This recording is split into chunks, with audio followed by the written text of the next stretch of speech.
안녕하십니까. 이어서 원주권 뉴스입니다. 원주에서 118번째 코로나19 확진자가 발생했습니다. 원주에선 12일 만에, 도내로는 7일 만에 환자 발생입니다.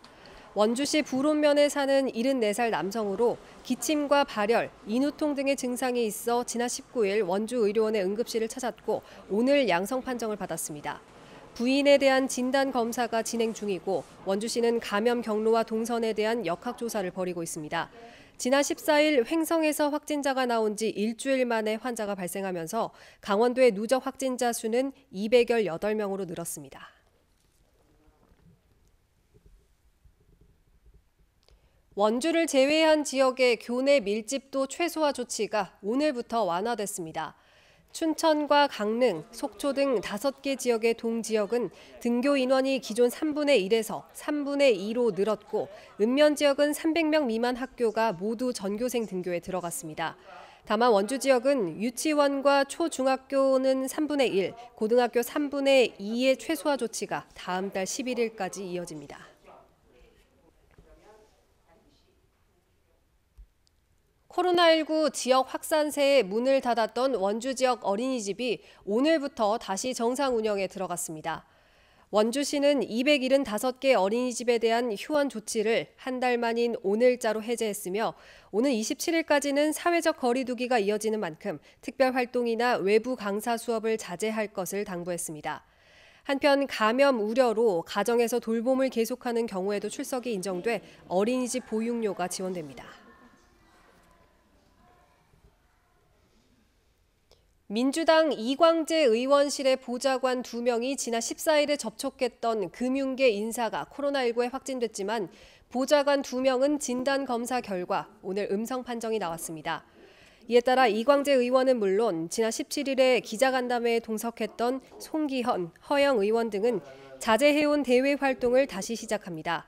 다만 확진자와 직접 접촉한 보좌진 2명은 국회 결정에 따라 오는 23일까지 재택근무를 이어갑니다.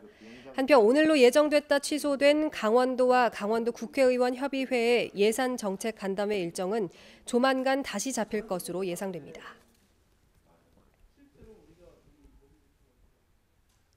대한석탄공사 임직원들이 코로나19 고통 분담을 위해 모은 급여를 오늘 강원도 사회복지공동모금회에 기탁했습니다. 유정배 사장과 임원들이 지난 4개월간 모은 급여 30%와 850여 명의 직원들이 반납한 성과급 등 5,100여만 원입니다. 원주혁신도시에서는 석탄공사를 비롯해 광해관리공단과 건강보험심사평가원이 고통 분담에 동참했습니다. 오늘 오후 2시쯤 광주 원주 고속도로 원주 방향 지정 2터널에서 화물차 넉 대와 승용차 한 대의 오중 추돌 사고가 났습니다. 이 추돌 사고로 트럭을 운전하던 40대 신 씨의 운전석으로 차량 전면부가 밀려 들어와 인근 병원으로 이송됐고 사고 여파로 터널 일대가 40여 분 동안 통제되면서 체증을 겪었습니다. 경찰은 정확한 사고 원인을 조사하고 있습니다. 횡성군이 한우 사업이 발달한 우천 지역의 자원을 활용한 지역 활력화 사업을 추진합니다. 우천 농촌다움 보건 사업은 오는 2022년까지 3년 동안 우천면 우항리 일대에 쇠목문화삼터와 생태쉼터, 역사복원터 등의 주제로 쇠목문화장터와 성황당 경관, 한우 위령요 등을 복원합니다. 횡성군은 올해 기본 계획을 수립해 내년부터 공사에 들어가며 쇠목 문화 복원을 통해 농촌 전통 문화를 계승할 계획입니다. 원주 기업도시 고등학교 설립을 위한 주민설명회가 오늘 원주 의료기기 테크노밸리에서 개최됩니다. 원주시는 지정면 내 학교장과 학부모 회장, 이장 등 학교와 주민 관계자를 상대로 2차례에 걸쳐 설명회를 열고 고등학교를 별도 학군으로 지정할 경우 달라지는 입학 배정안에 대해서 설명합니다. 원주시는 향후 주민 설문조사를 실시하고 강원도 교육청은 이를 통해 확인된 주민 의견을 학교 설립안에 반영해서 내년 교육부에 제출할 계획입니다. 뉴스를 마칩니다. 고맙습니다. 더 많았던 가운데 미국 수소 트럭 업체 니콜라의 창업자 겸 최고 경영자 트레버 밀턴이 돌연 사임했다는 소식이 전해지면서 한화솔루션이 7% 넘게 급락했고 그린 뉴딜 정책 수혜 기대감에 강세가 지속됐던 일부 해상풍력 관련주들도 차익 실현 물량과 함께 조정받으면서 거래를 마쳤습니다. 반면 현대차의 3분기 실적 호조 기대와 경쟁 업체와의 격차가 확대될 것이란 호평에 현대차를 비롯한 자동차 대표주들이 상승세를 기록했습니다. 업종별 흐름 살펴보면 거래소 시장에서는 종이 목재 업종이 가장 크게 하락했고 뒤를 이어 비금속 광물 업종이 큰 하락률을 기록했습니다.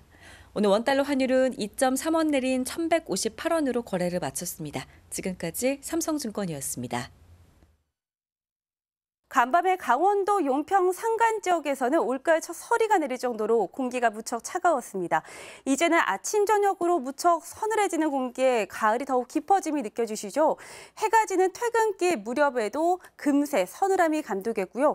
절기상 추분인 내일도 낮 동안에는 가을 햇살이 가득 퍼지겠습니다. 낮과 밤의 기온 차이가 10도 이상 나는 만큼 입고 벗기 편한 옷차림으로 체온 조절 잘 해주셔야겠습니다. 자세한 지역별 내일 날씨 보시죠. 서울 등 대부분 지방의 하늘에서는 내일도 가끔씩 구름만 지나겠습니다. 아침에는 강원 산지를 중심으로 안개가 매우 짙게 끼겠고요. 동풍이 불어드는 동해안 지방 산발적으로 빗방울이 떨어지겠습니다. 아침 최저 기온은 오늘과 비슷하거나 조금 오릅니다. 서울 16도, 춘천과 안동 13도가 예상됩니다. 낮 최고 기온은 서울 25도, 광주 24도, 대구 23도까지 오르겠습니다. 당분간 서울 등 내륙 지방의 하늘에